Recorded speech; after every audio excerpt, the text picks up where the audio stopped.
Welcome to Book Club no Kiseki. I am Sam Allman. I'm David Bernard Houck. And I'm Matt Jorgensen. In the portion of Falcom's Kiseki series we'll be playing today is the 6th chapter of Kevin Game, Trails in the Sky III, entitled The Guardian's Trials. But before we get started, what's the buzz, Peach Fuzz? I just started playing Final Fantasy XIV. I spent about 30 minutes trying to figure out how to get my Square Enix accounts to work. Then I played for about an hour, and now it's recording time. Nice. And everybody says, you just got to get through the first 120 hours, man, then it gets real good. So I guess I'm going to see if I can make that commitment. Yeah, I'm one of the few that thinks that the game starts good, or at least at 2.0 starts good. I never played 1.0, so I don't know if that was garbage. But it's just vibey, and you kind of just hang out, and it doesn't have the narrative like oomph that the game is famous for. But it's not bad. It's just an MMO plotline for 2.0 and not a Final Fantasy XIV award-winning plotline. I mean, I have played and enjoyed Final Fantasy XI. Not a whole lot. Not played it a whole lot, but I enjoyed it a whole lot. So I can enjoy just running around in a place that has good graphics and good music. Which, in Final Fantasy XI, good graphics is a very specific kind of good graphics. But I think they're good. Mm-hmm. Everything looks like it was carved out of stone. I like that. I also just finished Final Fantasy IX and really enjoyed that, even though the last third of the game is sort of bullshit. But I was looking for a new game to play, and I was like, should I play Dragon Quest IV? Should I play this? And I was like, nope, Final Fantasy XIV. Fuck it. It's time. It's time. I sort of want to play it before Final Fantasy XVI comes out, so that I can know the people's previous work, since it's apparently the new game by the Final Fantasy XIV people. Yeah, I love the fact that they said that the game is playable start to finish, and they're just going to take the whole next year to make it good. That makes me excited, because it's probably going to be real good. I didn't hear that. Yeah. Maybe Sega should do that with the new Sonic game. Yeah, I had the opposite reaction to basically everyone to the Sonic Frontiers footage. I thought that it looked cool. I don't think I liked the fact that the music wasn't Sonic music, because Sonic is about 89% music, but everyone's saying it was huge and empty. They haven't played the Pathless or whatever. That is also just a move really fast and movement in a big ol' wide open space because it's fun sort of thing. There were parts of it that looked janky, but for the most part, I thought it looked fun and cool and exciting. And then I went to the comments and realized that I was a loser and no one agreed with me. I mean, a lot of the technical stuff just looks extremely rough, and it's weird that they're showing it off at this point. Yeah. But I'm mostly excited about it because Ian Flynn is writing it, and Ian Flynn knows Sonic better than basically anyone else, which segues into what I did this week. I have started reading I've continued reading the Archie Sonic comics. I started reading them 2 years ago now, and I read a bunch, and then I stopped, and I've started reading a bunch again. And they're fucking weird and very, very bizarre, and in ways that don't even really make sense. Like the showrunner, as it were, of the time, Ken Penders, basically really liked Knuckles, but what he actually liked was his own Sonic OCs, and he just whole cloth, because Knuckles didn't have a backstory before Sonic Adventure, so he could do whatever the fuck he wanted, and so he did, and just went hog wild. And there's entire like sagas of issues, so like 3 or 4 issues in the Knuckles the Echidna comic book that Knuckles does not appear in. It is just Echidna OCs doing shit, and it's fucking weird. But the most weird one is the issue where Charmy B's best friend dies of LSD poisoning, and Charmy is so like depressed from it that he quits the Chaotix and goes back to be a prince, and is never seen from in the entire comic ever again for the next 15 years. And it's bonkers and wild. But the reason that Ian Flynn segued is Ian Flynn was a fan of the Sonic comics. Like, they were super popular, even though looking back on them, they make no goddamn sense. And so Ian Flynn wrote a bunch of like spec scripts and plot ideas and stuff like that, and just cold sent them to Archie. So when Ken Penders was fired or retired, or however he was leaving, like, him and 3 or 4 of the other top writers all left like within a year. So Sega and Archie basically had no one to go off of. So they're like, well, this kid sent in some spec scripts and they're pretty good. Let's just give him the job. And he knocked it out of the park. His very first issue, where like he course corrected so much, but paid respect to all of the garbage that Ken Penders had done, but also all of the video games, and it all made sense. And he's been the head writer of Sonic ever since. And his current series with IDW, I think, is doing Sonic now. The Archie Sonic is over and done with, but he's currently writing the Sonic for IDW, and those are fantastic and set in the games canon. So if you want Sonic comics and you don't want to deal with all the Ken Penders shit, you can just start with the IDW Sonics, and they're really good. But Ian Flynn, being the head writer of this next game, is probably going to be really good as just like a Sonic game. Even if the gameplay stuff is weird, I'm probably going to really, really like it, because I really, really like Ian Flynn. I do want to say, I have seen some people say, so apparently Sonic Frontiers is going to have wide open areas and regular zones, and there sounds like there's going to be some sort of focus on story. Is Sonic Frontiers Sonic Adventure 3? And no, Sonic 06 is Sonic Adventure 3, and anyone who won't admit it is a coward. I too have strong opinions about Sonic, but I will not talk about them at all. We have the time this episode if you really want to go into it. Oh no, I was just trying to fit it and be cool.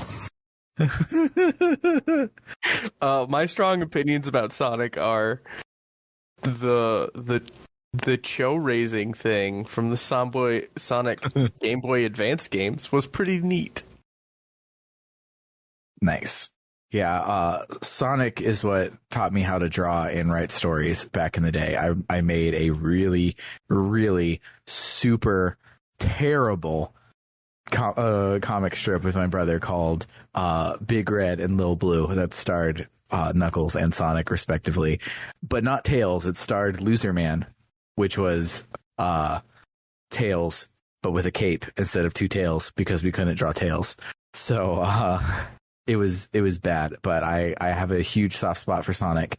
One of the random Knuckles comics was the first comic book I ever bought. So really, really like Sonic, and I love when Sonic is good, and I love when Sonic is bad, and I just love Sonic in general. Sonic is... Oh. Go ahead. I was about to segue, so... Okay, well, It's me now. It's my turn. Sonic is the game series that taught me I don't have to be even remotely good at something to enjoy it. Mm-hmm. Yeah. The thing I was segueing into from Sonic is have you guys seen Rescue Rangers yet? No, I'm not going to watch it. You can't sell me on it. Okay. Don't take that as a challenge. I'm not taking it as a challenge. Fun fact, Rescue Rangers gave me nightmares as a child, so I probably won't see it. Okay. So I will then just spoil it. If you are spoiler adverse, you can skip forward about a minute. I don't think they'll let me spend much longer than that. But Rescue Rangers has almost nothing to do with Rescue Rangers at all. Like, the show basically has nothing to do with Chip and Dale besides the fact that they're the stars. It's actually a sequel to Who Framed Roger Rabbit. And it's basically set in that world where tunes and non-tunes commingle, and it's great. And it's about like washed up actors trying to do washed up actor things. One of those washed up actors is Ugly Sonic from the original trailer for Sonic the Hedgehog, the live action movie. And savagery. And it's really good and really funny, and a love letter to all sorts of animation. Like Randy Marsh is in the movie, My Little Pony's in the movie, the Beowulf is in the movie, the Coca-Cola bear is in the movie. It's real good, and I highly recommend it. The Ugly Sonic thing had me cackling, and it's not just a cameo. Like, he is one of the like top 4 main characters of the movie, and it's real good. I really enjoyed it. I watched it when it came out, and I forgot to talk about it on the main podcast that next day, and then I took like 2 weeks off, so I haven't been able to gush about it. But I love that movie. It's probably my movie of the year so far. So now, Matt, now I can segue to you, not as cleverly as I did before, but how about you? What? Oh boy, there's a lot of things I could talk about. Some of them, a lot of them unpleasant. But let's do positive things this week. I'm in a good mood. It's a great, between last week and this week, it's a great week if you're a fan of tanks and video games. Because they released a digital version of the 6th edition of Ogre, the board game, on the Nintendo Switch. I have no idea how to play it, but I move things around the board and stuff happens, so that's neat. Cool. And then Ogre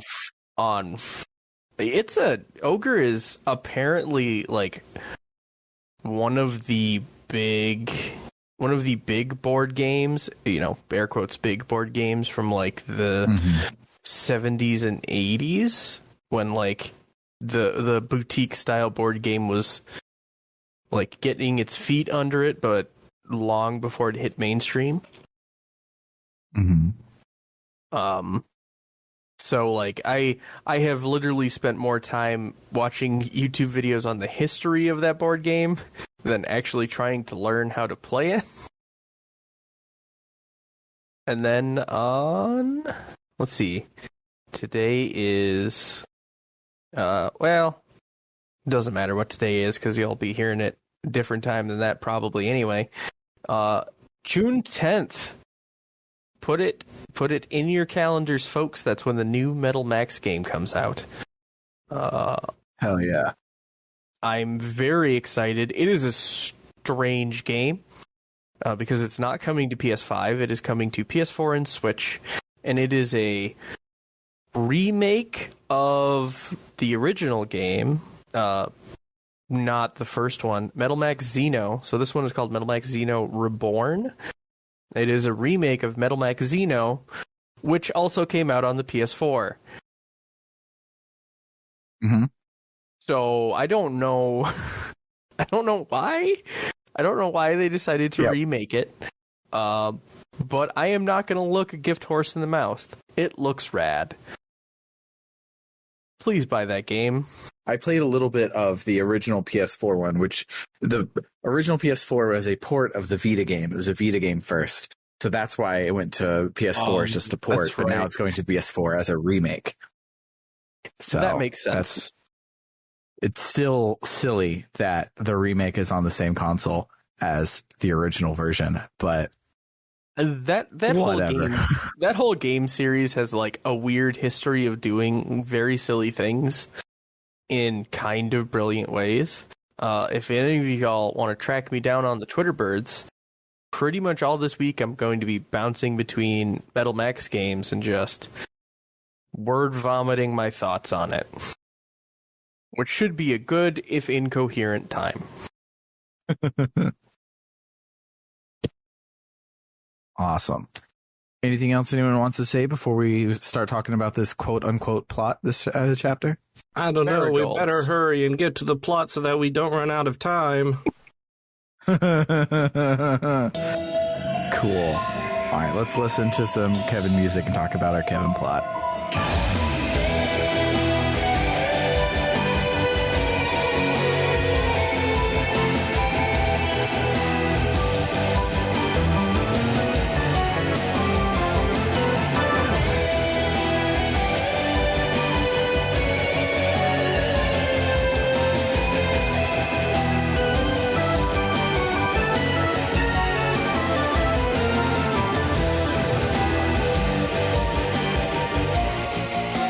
This chapter starts yet again on a flashback for baby Kevin, this one taking place before Rufina died, when Kevin and Rufina were both working for the Gralsritters. Kevin answers the phone, and Rufina's on the other end. She was supposed to meet him where they were already, which apparently is back near their hometown, but there's been an accident on the train or something, so she's delayed, so she'll be there by the evening. They're going to meet up together to go see Reese, and Kevin is like, well, I'll wait for you till you show up because Reese will be super pissed if I showed up without you. Rufina says, don't worry about me. You can go home without me if you get bored. Otherwise, I'll be there tonight. I got to go catch my train. As Kevin's hanging up the phone, the priest of the church runs in and says that some Jaegers have been seen on the mountain path headed towards Astor House, which is the orphanage where they all grew up. Kevin runs over there to save the kids and decides to run in without backup. Chapter 6, The Guardian's Trials. So back in the Hermit's Garden, we talk with Celeste and we thank her for helping us out in the Areola last game. She's like, actually, I'm not the real Celeste, but just a partial copy of her personality meant to be the steward of Phantasma.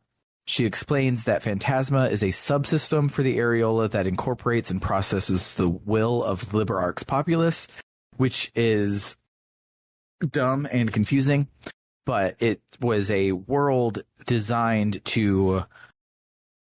Basically, it's a holodeck that can fill humanity's every wish and desire.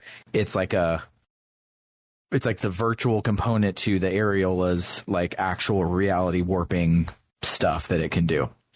So when everyone decided to shut down the Areola, the Phantasma basically would undo what they were doing, and like if they tried to lock away Phantasma, the Areola would warp it back, and if they tried to shut down the Areola, Phantasma would warp it back, and they were making it real hard to try and shut it off. But the Recluse cube, the thing that we've been using to fast travel, is able to communicate with with Phantasma without interfacing with the Areola.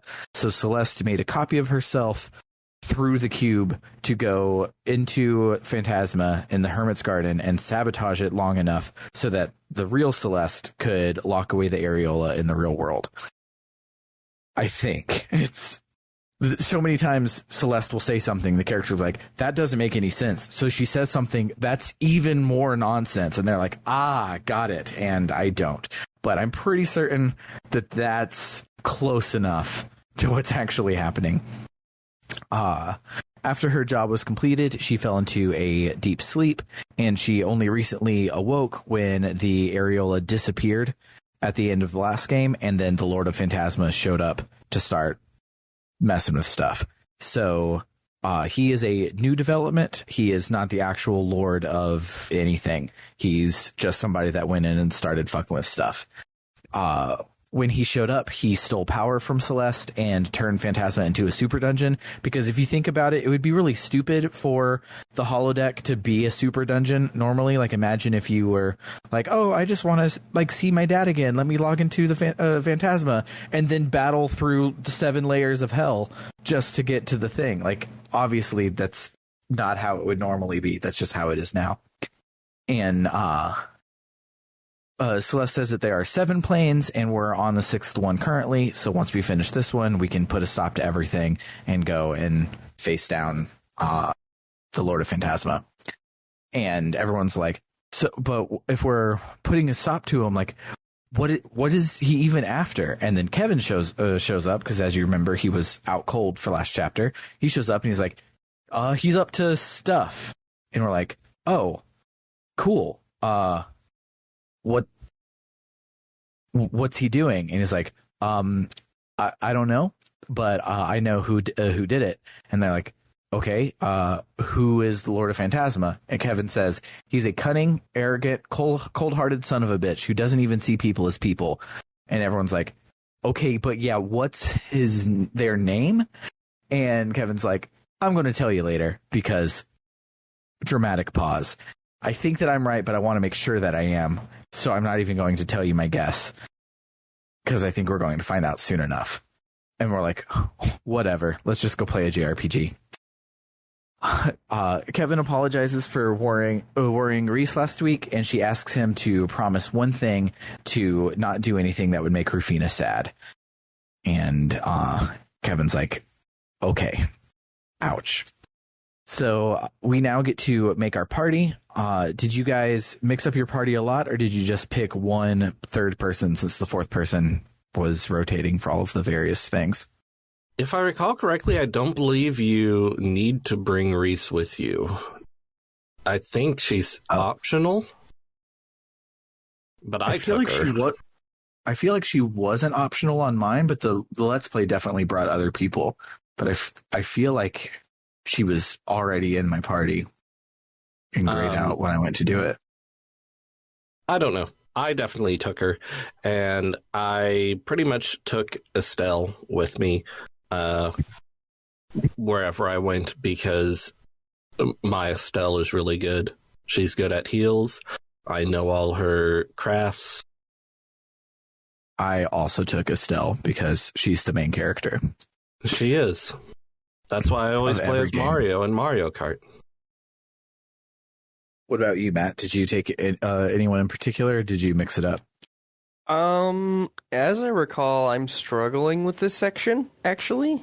Like, difficulty-wise, I'm not sure what's going on. So I took one of my best characters, just the best team I could cobble together. Okay. Yeah, so we go to warp into the 6th plane, and we're at the Urbe Royal Villa's little boardwalk thing. I forget what it's actually called. And this time all of the scenic route, that's right. There are big hunkin' tablet monuments everywhere, but only one of them is activated. And when you go to it, it says to bring the girl with the white wings or something like that. Celeste pops up and is like, oh, that means Chloe. Also, I have enough strength back that I can astral project to you wherever you are, which is cool.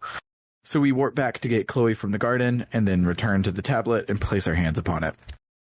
This warps us to Genus Royal Academy, but all of the color has been drained from the school. No plot happens whatsoever. Like, I was kind of like not paying attention as I was going through, so I thought I had missed in the text where it said what to do and where to go. So I on the Vita, you can press down on the D-pad to bring up a text log, and I reread the the cutscene like 4 or 5 times, and yeah, no, you pop in, everyone's like, let's just look around, I guess. And so what you have to do is the various buildings in the school will have a number of Black Knights and 1 or 2 Red Knights. And you have to kill all the Black Knights while avoiding the Red Knights. If you kill a Red Knight, it respawns all of the Black Knights and undoes your progress. And there's no hints. I had to look it up because I was so confused, because I had been skipping fights basically this whole game, and because I can just retry on a lower difficulty all the way down until I can beat it. So I have not been playing properly. So I was skipping everything, and then I was trying to kill everything, and neither of those things work. You have to kill most of the things, and it was not fun. Yeah, it's weird that the game gives you no indication that that's what you need to do. Mm-hmm. But after you restore all the color to the school by killing all the Black Knights, you run into the Ravens, who aren't the real Ravens, but have seemingly up-to-date thoughts and feelings from the real Ravens. So instead of throwing them in a Pokeball and locking them in Phantasma with you, the Lord of Phantasma just like scanned their brain to make clones of them to fight you. And they are aware of this. Mm-hmm. They are fully aware. And they are like, man, it's a shame we gotta fight you, but we gotta fight you. Mm-hmm. And this is this is how the next 6 hours of gameplay will go. And it's every time you see an NPC, they're a clone that doesn't want to fight you but has to fight you. That sounds like the worst existence. Well, everyone seems pretty chipper about it. Except for Amalthea. Well, yes, but she's never been chipper in her life. So yeah, after we fight the Ravens, we do the same thing but with Philip. Were either of these boss fights interesting or relatively tough for you guys? I don't particularly remember having any trouble with either of them. I had trouble with some boss fights this week, but yeah, we'll get to those. After we defeat Philip, the next tablet back on the scenic route lights up, this time requiring Annalise, or our sword-wielding dame, as if Reese and Chloe and Julia don't all use swords and are dames. But they're immediately like, oh, definitely Annalise. And if I recall correctly, Celeste is like, oh, I think that means Annalise. And Kevin's like, yeah, definitely Annalise. No question. Like, so katana is Japanese for sword. So maybe it's a translation thing. And in the Japanese, they're like, oh, it's the one with the katana, not with the longsword. But because she is the only person in your party that can wield katanas.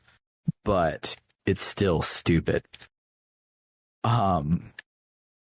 So Annalise's tablet takes place in the Ouroboros Lakeside Laboratory, the super dungeon from last game. But this time it's been mirrored. Even the words on the computer screens are backwards. But otherwise it's still just a giant fucking dungeon that takes like a good couple of hours to do. And nothing else happens. We fight copies of the Bracer B team. So we fight Grant, Karna, and Kurt. But after we beat Kurt, there's still more dungeon to do. And we're like, well, who could it be? And it's Kilika. And we finally get to see her be her martial arts badass after a whole game about Zen and Walter. Did any of the Bracer bit part guys give you any trouble, or this dungeon in general have anything you wanted to talk about? They all just sort of blend together. Yeah. If I remember correctly, Kurt gave me some trouble. Kurt was when I started just on principle, just holding down accept and speed up until I died 3 or 4 times, and then I actually started fighting. There were a couple of boss fights that I took out on my first turn, but I think our first time through, but I think Kurt was not one of them. But I don't remember many specifics about him. After we defeat Kilika, it opens up the next tablet, this time needing the Divine Blade successor. And I had Estelle and Joshua with me, and it wasn't Estelle or Joshua, which leaves Richard, the only other person that Cassius ever really talked to in our party. So we take him and we go to Lyston Fortress, which has been rebranded the Impregnable Fortress, which is hilarious because we broke into it in both of the last games. So it's not actually impregnable. We kind of wholly proved that a couple times. But it's totally impregnable for less than for asterisk. 25% of the population of the continent can break in. Yeah. But nobody else can. It's fine. Yeah. So the first boss we face is Sid, who actually has things to say besides just this is my fight banter. So it's kind of interesting a little, not really. Richard gets a lot of characterization in this section, but again, no like actual plot. Yeah, nothing about the Lord of Phantasma or what's going on or anything like that. It's just more character vibes, but they're interesting character vibes. So when you talk to Sid, he says that he's sad that Richard decided to give up the army and wished he hadn't. But Richard is like, that's how I felt about Cassius, and you saw where that got me. So let's not and say we did, and just keep on doing you. I'll keep on doing me. We're both successors to Cassius. I am his successor in swordcraft. You're his successor in the military. So you do you, I'll do me, and we'll just take it from there. Which was cute. Sid begs us to free everyone that's trapped in Phantasma. He thinks that we're the only ones who can do it, and he disappears. Our next opponent is Amalthea, who is still a mess and a half. She says that she hopes that Richard can defeat her, so that because the her that stands in front of him right now is symbolic of the her that is trapped looking at the past. And if Richard can defeat her, then she can finally move on and move forward. It's a really great scene, including a silly part where she calls Richard Your Excellency, and Richard's like, hey, could you not do that? A, I'm not in the military. B, when I was a colonel. That's not a Your Excellency level job. So let's just cool it on that. And she goes, no. And then we fight. After Amalthea, we fight Morgan, and nothing interesting happens. And then after Morgan, we fight Cassius, where interesting stuff does happen. So Cassius is like, oh, I thought that like the plot of this JRPG was over last game, but apparently it's not. And Kevin's like, yeah, I was surprised too. But yeah, I guess we have to fight now. And Cassius is like, yeah, of course, I'm not going to take it easy on you because that wouldn't be fair. But let's get down to business to defeat the Huns. And we fight. And Cassius is hard. Yes, there's a reason every single person in the entire fucking continent is like, oh, that guy's good at fights because he's fucking hard. If I recall correctly, he's the only boss in this chapter that doesn't have minions, which helps sell how good he is at fights because he's so hard without any minions. Although I do find it a little disappointing that after all this time, we're actually I mean, I guess it's not really Cassius, but like Mhm. actually fighting him, actually having an encounter, like actually having payoff to all the talk about how good he is at fights is a little disappointing to me. Yeah. I preferred him being a mystery. Yeah. But yes, this battle was very hard. I would have loved if, because every single person was like, I'm not going to go easy on you. Like, I'm going to give it my all because the thrill of the fight. I would have loved if after you beat it, Cassius still was like, I went easy on you or something. Like, give us something to make the illusion still there. But He needed to like fight us with an umbrella. or something. Yeah. His illusion is still solid for me though, because after I threw myself at him 2 or 3 times to bring the difficulty down, he still beat me with me trying like 3 times, and that's on like, I'm already on easy, so going to very easy to pitifully easy to mega easy to anyone can do this, and I still died several times before I actually beat him.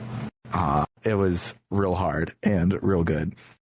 After we beat Cassius, very barely, he asks Richard if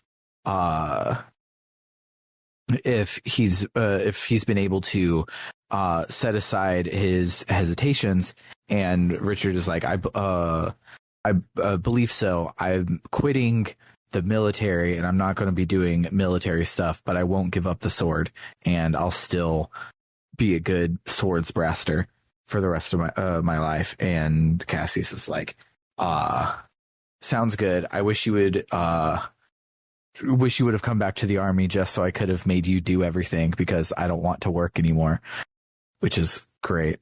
And Richard promises, as his final bit of duty as a member of the military, he will resolve this crisis and return everyone to the real world. And then, because I had Estelle and Joshua with me, they have a real cute scene where basically Cassius is like catching up with them, because Estelle and Joshua are out on their world hopping adventures right now, and so Cassius is like, oh, make sure you come by and see me, and bring Ren, I want to see her, etc. And it's real cute. Before we leave, Cassius is like, so Kevin, you know who the Lord of Phantasma is, right? Kevin's like, absolutely. So I'm going to be certain after the next area. Cassius is like, cool. So don't forget that no man is an island. No matter how much they may wish to isolate themselves from others, no one can live their life truly alone. And then he disappears. And that wraps up Richard's little place. You might think that Cassius would be the final boss of a chapter, but no, he's just a mid-boss. He's just a mid-boss.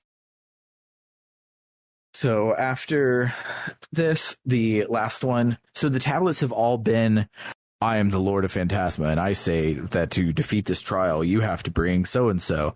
But this last one is like, hey, it's me. I'm the Schwartzritter. I'm not the Lord of Phantasma. Joshua, fight me one-on-one. And so we go get Joshua. Schwartzritter warned us last week that he was going to be our final trial. And here he is. So we bring Joshua to the tablet, and it takes us to alternate universe, the Glorious. This time is black instead of red. The electric walls have moved, but the layout of the dungeon has not changed. So we make our way through it. The one thing that has changed is all of the treasure rooms, instead of having one treasure chest, have like 12 treasure chests. I kitted out fucking everybody on the way here. It was real good. I think some of the rooms in the original Glorious had multiple treasure chests, but there was definitely a lot of treasure to collect this time.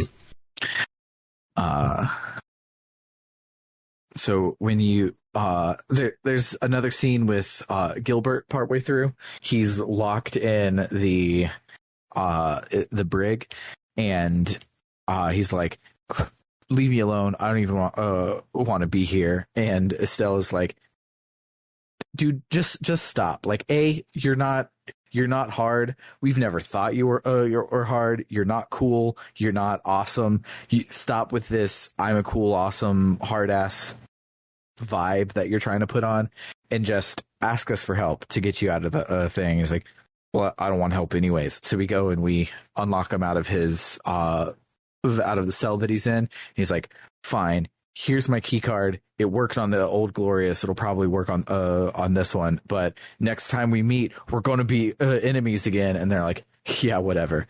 You're still just as crappy in a fight as you were when we fought you for the first time in the middle of last game. But after all that, we make it down to the hangar where we fight clone versions of the Capwas, the Don and what's his face? Kyle, that's right. So we fight Don and Kyle and a whole bunch of mooks. They bring a lot of their little Sky Bandit mooks with them, which is really cool because I had max CP when the battle started. So, and all of my characters had all attacks for their S breaks. And so it felt really cool, like killing a whole bunch of dudes at once. Like everyone else has had minions, but it's been like one or two archaisms or devils or like faceless dudes for the Bracer B team had faceless bracers, but here it's like 10 characters on screen and you just gotta destroy them all real fast, and I liked it a lot. But otherwise was not hard at all. This was one of the ones where I didn't even go into easy mode. I just do a retry on a lower difficulty. I just kicked their butt. After you defeat them, they apparently can break the rules for gameplay reasons, and they give Josette a new S break, where instead of just calling down the Bobcat to do some machine guns, it now does some missiles, which is really cool. They say that, everyone else disappeared when you defeated them, but we're not going to do that. We're going to hang around and fly your imaginary Bobcat. Because why not? After we defeat them, the aft castle, I think they call it, the house that sits on top of the boat, that thing, that opens up so we can go in there, and I think it's actually the forecastle. Forecastle. That makes sense. It's a something castle. But we go into there, and we come face to face with the rest of Ouroboros. So we see Pou Blanc, we see Luciola, and we see Walter. And I say, oh, fuck. Yeah. Because each of them were hard last game, and now we have to fight all three of them at the same time. This fight was hard. I think this was one of the ones where I died a couple of times before I could try, and then after trying, I died a couple times again.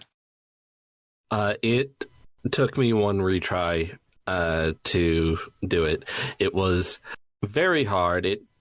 Both tries took a very long time, and I was just so desperately trying to cling to life as they kept hitting me with really strong attacks and really bad status effects, and it was really intense.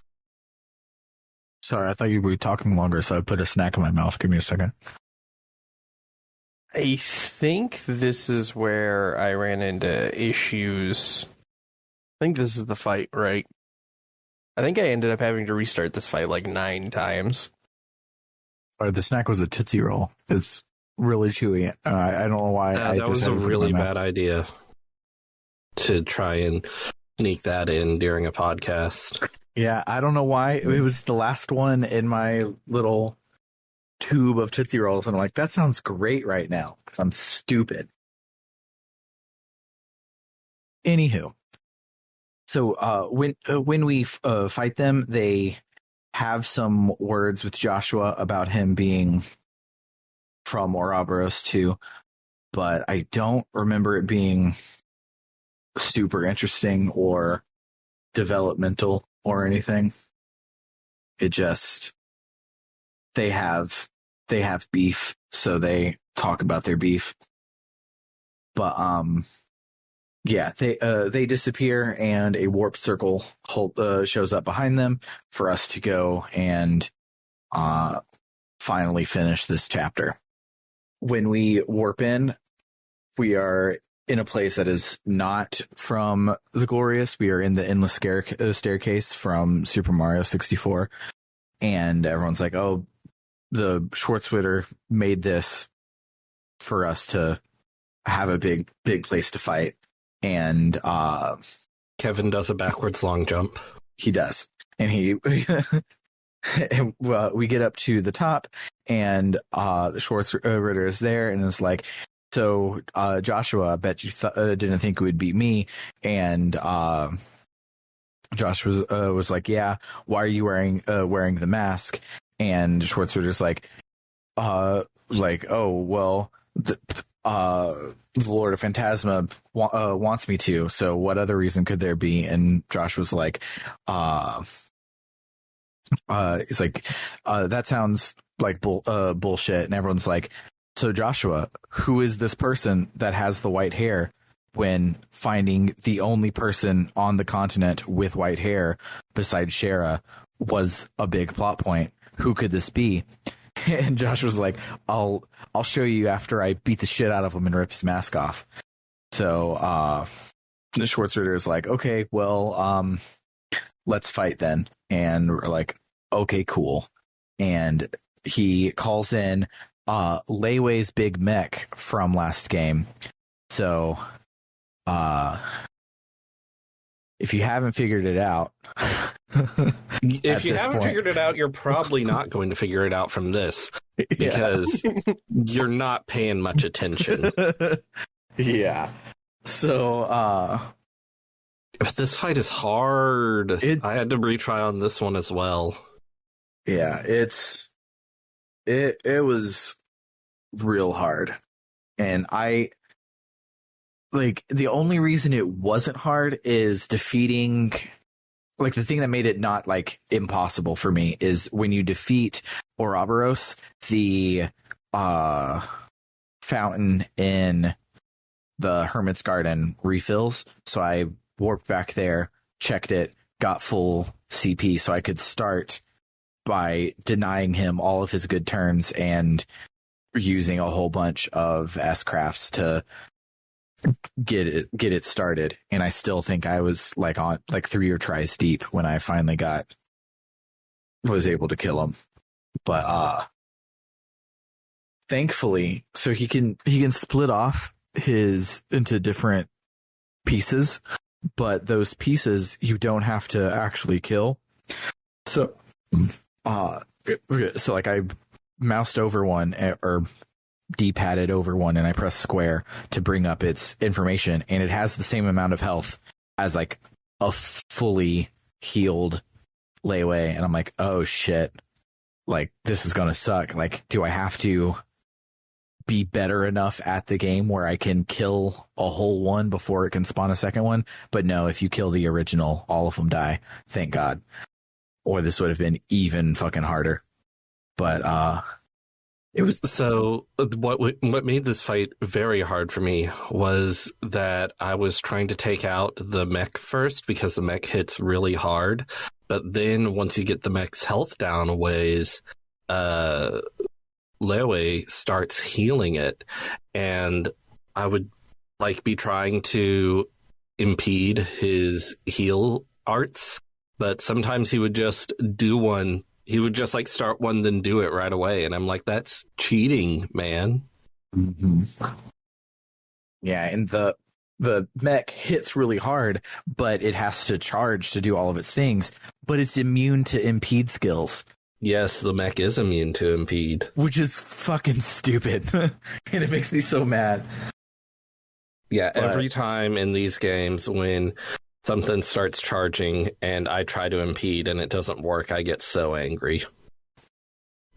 But all of these boss fights this week, even though I retried 40 times to not have to grind and apply myself and get back up to where I needed to be, they were a whole lot of fun because I was doing things like, I'm going to use Crest and Fortuna and all these things on my characters while timing my heals properly. And I did a thing that makes perfect sense, and I should have been doing it from the beginning. But if I go to and I cast a heal spell on somebody and there are turns in between, I will ignore what the area of effect that I'm casting. I won't put it on people who move between now and then. I will just move those people into the area of effect so that I can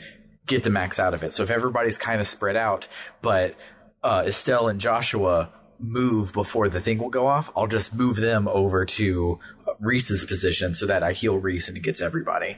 And I did a lot of cool thinking about the game a lot this week, and I really, really enjoyed it. I had a whole lot of fun playing this week. Nothing fucking happened in this whole fucking thing. Well, no, we haven't done the final cutscene. Let's see if something else happens. What about you, Matt? How did you deal with Schwarzenegger? This is the fight that made me realize that the save file I was using was bad. So I just died a lot until eventually I could kill him. I cannot emphasize how much a lot was. I think this particular fight was maybe the longest I've ever spent fighting a boss in anything. And that includes Dark Souls games. This was misery. Yeah, it reminded me of the first time I played through Sky First Chapter. I had beat, I think, Dawn and Kyle are the boss at the bottom of the pirate base, the Sky Pirate base, and I beat them barely. So I had no EP and I had no items left. But then you have to fight your way out. So every single one of those fights, I would die on the first turn. So I would retry at a easier thing until the game was so easy and felt so bad for me that it gave me all my characters acted first, and the first three things were 100% HP heals, and then I immediately had more turns, all of which were criticals. Where it's like, look, we're going to stack the deck as much as we can to help you win, because I could not survive. And it's kind of how I felt with a couple of these, where I just kept doing retry on a lower difficulty 900 times. Man, I felt bad because I had to retry on a lower difficulty once for several of these fights, and I was like, oh man, I was so close. But now I feel like a pro gamer. Yeah. My problem was that so one of the doors this week, you have to have had 500 battles, which in a JRPG, that shouldn't be hard to have gotten when you're 3 doors away from the final boss. Except I don't have that because I've just skipped so many things. I am severely underleveled. Apparently, Ren's support is almost as good as Josette's, but instead of item and Mira and Sepith drops, its experience is doubled. So if you are getting your ass kicked and you want to catch up, Ren is the way to go. But I will probably just continue to use the cheat codes that the game offers me. I wonder if going through all those retries is actually saving you time versus having leveled up. Maybe so. Or maybe not. I can whomst can say. True. But it's easier to hold down 2 buttons until I lose than it is to go and hold down those same 2 buttons to fight a bunch of mooks. So after we defeat him, we indeed break off his mask, and of course, it's Leeway on the inside. Who would have fucking thought? Like, I felt it was when I first saw him at the very beginning of the game, but I was like, that's too obvious. But then Jimmy was like, no, that's who it is. It's that obvious. The biggest mystery of the game is not a mystery.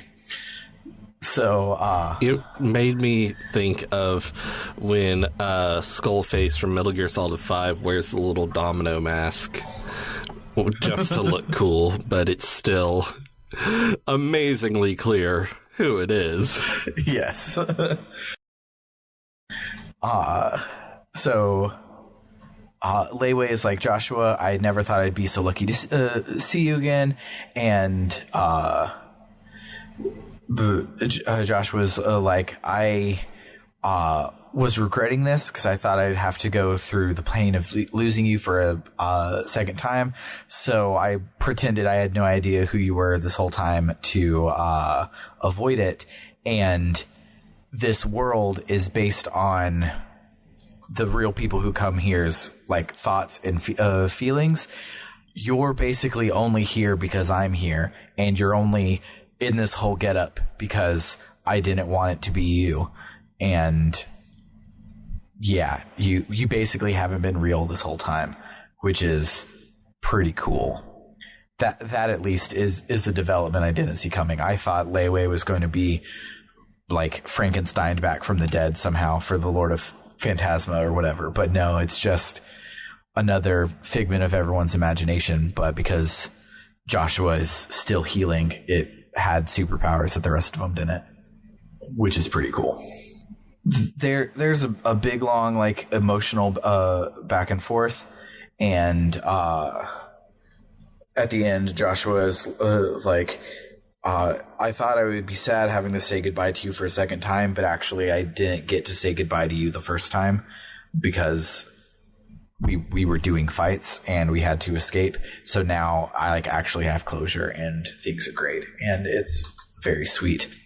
So Leeway asked Kevin if he's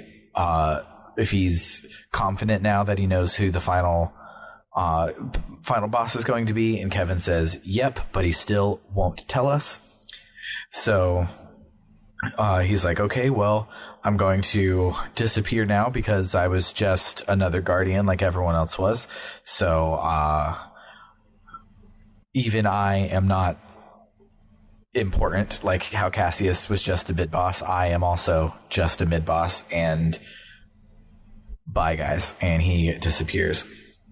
That then opens the big glowing purple door that was keeping us out of the villa. And so we're like, all right, let's go in.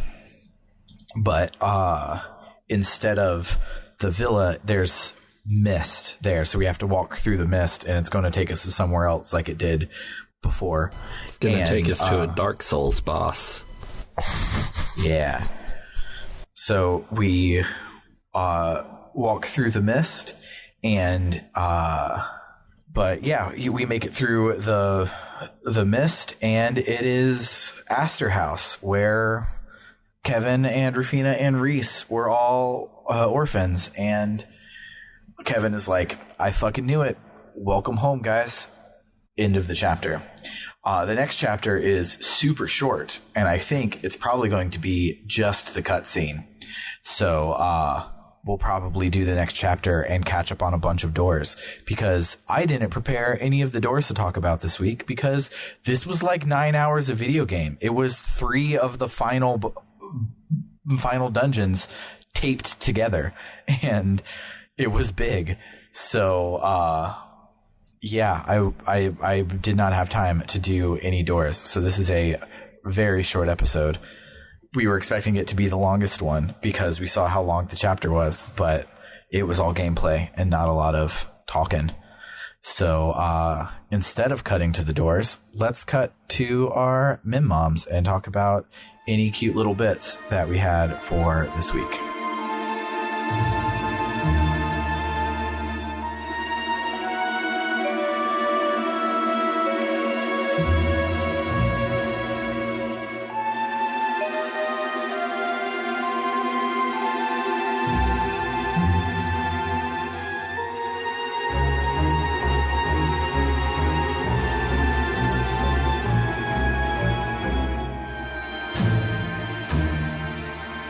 So it's amazing to me how no matter who I took with me, well, I took with me a certain group, Kevin, Reese, Required Character, and Estelle.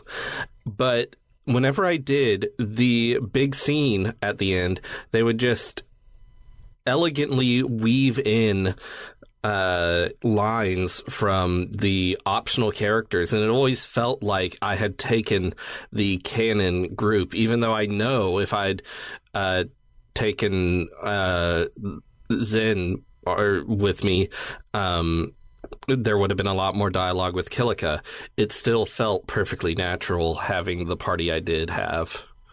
Yeah, I felt the same way when we got to the Gilbert scene where he was locked in the thing, because Estelle at him, like she plucky heroined him to feel better, to get him to want to open the door. Like she like stole the scene, and she's the optional character there, and that's bonkers to me. And like we saw that a lot last game. But this game basically is only that because you don't have NPCs to talk to. And so they just densely wrote every possible scene, and it's legit.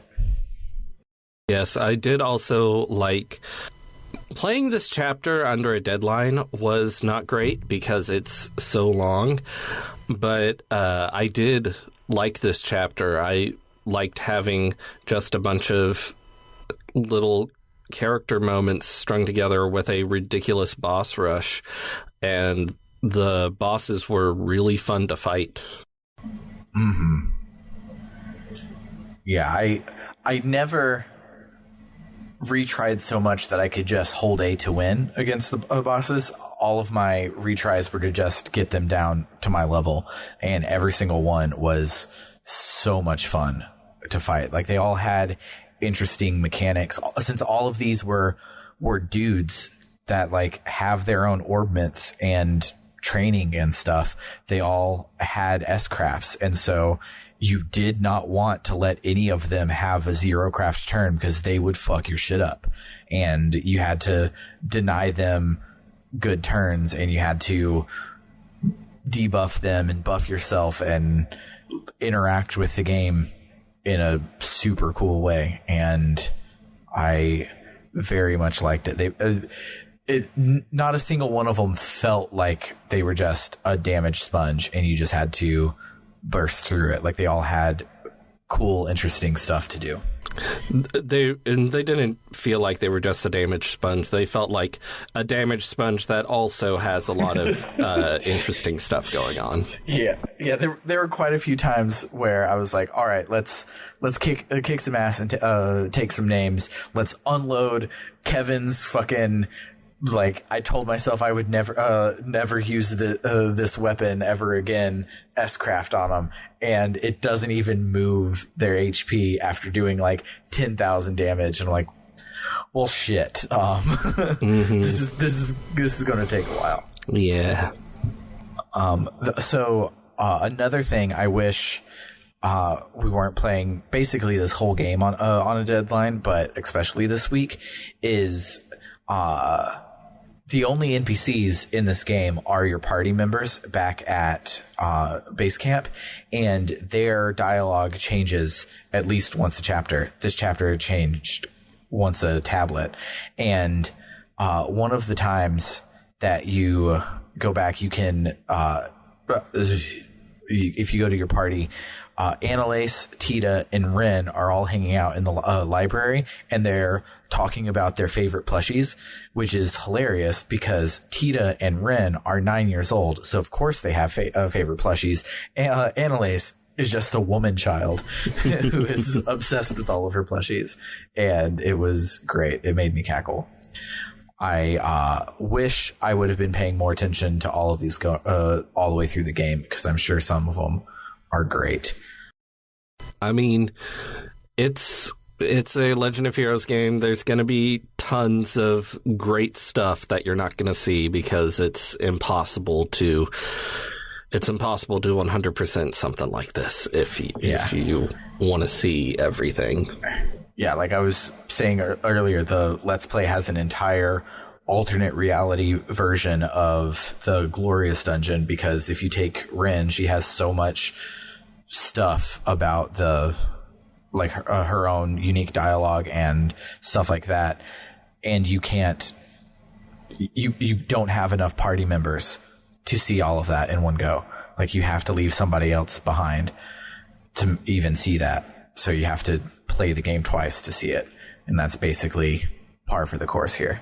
Yeah, I'm guessing the reason that they wrote a scene with Estelle so central to it with Gilbert was because they figured you have to bring Joshua here, so probably you're going to bring Estelle. Yeah, probably so. That one was probably the easiest one to write. They cannot be separated.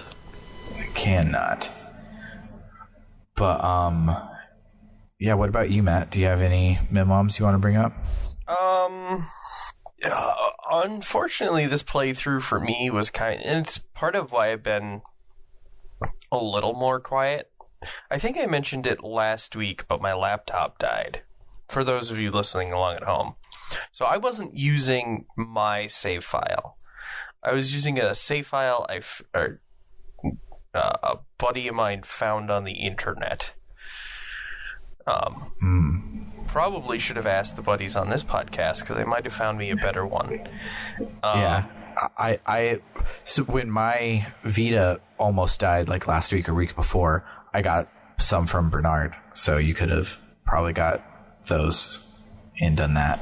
Yeah, it was one of those, like, I was at work and I was mentioning it to one of my coworkers. I was like, oh yeah, I can find that for you. Like, I'll have it to you in your inbox, air quotes, whatever. I'll have it to you before you're done with work. I was like, oh, cool. That's one thing resolved. So most of this chapter was just kind of clouded with frustration for me. But now that I've had some time to, like, distance myself from it and not feel the pressure to get it done, combined with, the other outside life stresses that were happening at the time, it's a really cool highlight, actually, of, like, I am sure the file, I didn't ask him if I could name him on the podcast, so I'll call him Greg for now. Or Craig. Let's go with Craig. That's funnier. I'm sure the file he got me was good for somebody, right? Because you couldn't get to this point of the game with, like, the worst team ever.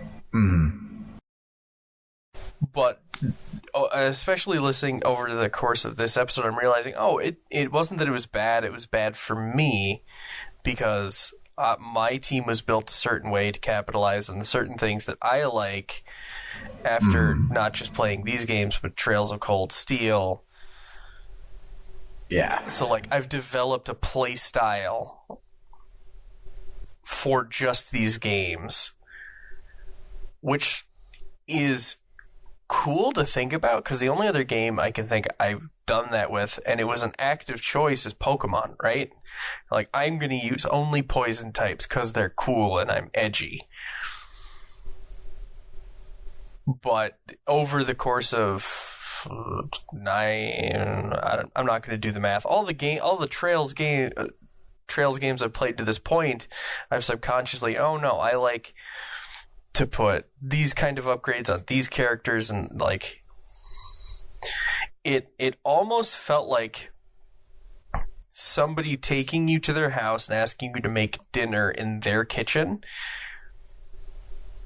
giving you zero context of what's in there. So like, I don't even know where you keep your mixing bowls. Yeah. Which at the time was frustrating, but like, now that I'm removed from the situation, I'm like, you know what? That's really cool that the game provides you the ability to just like equip characters and give them different tools and different loadouts and different arts and such to get to a point where you are like, I don't even know how this person got to this point, just dead looking at it and trying to rush through the game, right? Yeah, like every time Bernard is like, I brought Estelle because she's so good at arts and healing and stuff like that. And I'm like, you mean she's the heaviest damage dealer that you have, right? Because she has Attack 5 or Ruby Gem or whatever the fuck it's called at this point, and all these things. And she has Cassius's medal slapped on her and all of these things, because all of her S-crafts are single target. So I put her as a single target fuck you upper.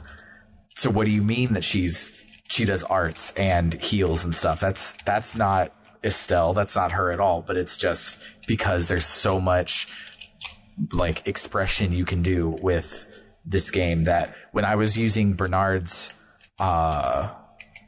save file when I was trying to catch up on the PC, that was impossible for me. Not only because the control scheme from the Vita to the PC are, even if you play with the controller, are not the same, and it breaks my brain a little. But also Bernard's loadout was just not even close to how I play the game.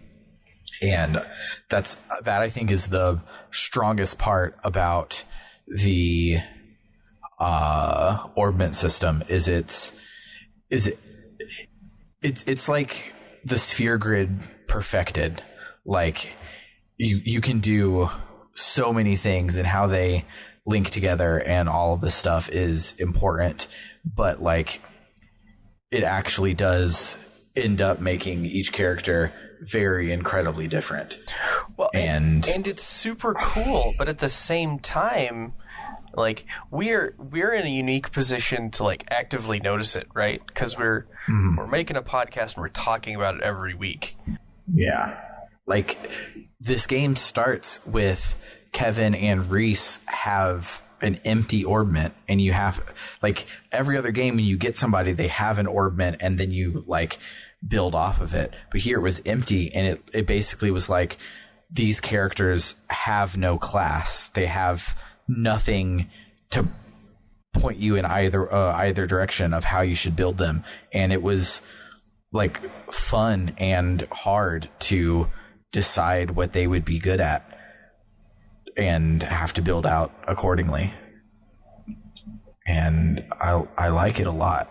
Like I liked it a lot when it was confusing and I didn't understand it. Now that it's confusing and I do understand it, it's kind of brilliant. It's super complicated in the way that like Pokemon stats are super complicated, where they want you to not be good at it so that everything is unique to you. And playing this on the podcast and seeing Bernard's loadout and hearing you guys' loadout, and now you seeing Craig's loadout is like proof of that, where yes, anybody could buy attack and defense orbments and put them on Estelle, but the at the same time you easily could put water and shield and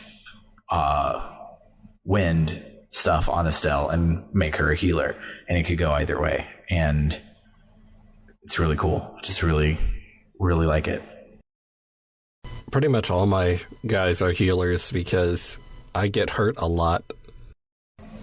Yeah, everybody has at least Athelas and Latir, if not Latira, because what the fuck is sucks. Athelas?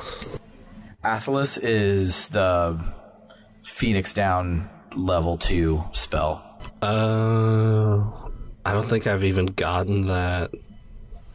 You should. I think I just have Thalos. But I bought a ton of Celestial Balms. So I use those. Yeah, I also don't know if Athelas was added in the Evolution version, because so many things I'm finding were added here. Like, every single craft has like percent to status effect in my game, and not just the ones that specifically call it out. And that makes it super cool and super awesome and a way different experience than in your guys' game. Yeah. So another thing that I found this week, but I'm actually going to save it for the week when we do the novels, whenever that happens. Throughout the game, when I would check some chests, sometimes they would be like 1 out of 36 or like 8 out of 12 or something. Apparently, there's a whole other novel in this game that is just chest text, and you get it a tweet at a time, and there's 36 of them to put it together, which I think is hilarious. And you find them out of order and throughout the game, so you're supposed to just write them down, I guess, and put them back in order later. Thankfully, the Let's Play has already done that for me, but that's just super silly and cool. I encountered that, and I was like, I'm not dealing with this. Yeah, I will just send along the appropriate links to the Let's Play, etc. on the week that we do all of the reading. I'm not going to make you go back through this entire game to put the chests back in order. But yeah, I think that'll do it. We managed to still make this the longest episode, but even without doors, but not by much. Anything else anyone want to say before we start the outro? No. Cool. So that will do it for the week. This series is a timed exclusive for our Ko-Fi supporters. So if you're hearing this in the podcast feed, come on over to www.rpgbook.club, where there will be a few extra episodes waiting on you when you donate. We now have membership tiers. So if you donate $1 or more a month, you get all of the stuff that backers have gotten previously, so voting on our polls, access to these Book Club no Kiseki episodes early, but then we also have 2 more tiers. One is a $5 tier where we will shout out your name at the end of the episode as thanks. So shout outs to Cerebral Wind, Anthony Lerma, Vimk, Jfro Prime, Eli Bergmas, Doho, and Tuxedo Kin. We also have a extra special $20 a month Luminary tier, which we will not only read your name, but plug whatever you want us to. Our current only Luminary car is a dentist, so instead of his Twitch stream, he wants to plug your own teeth. So brush your teeth twice a day, most importantly, the one before bedtime. So yeah, for Book Club no Kiseki, I have been Sam Allman. I'm David Bernard Houck. I'm Matt Jorgensen. Adios, amigos.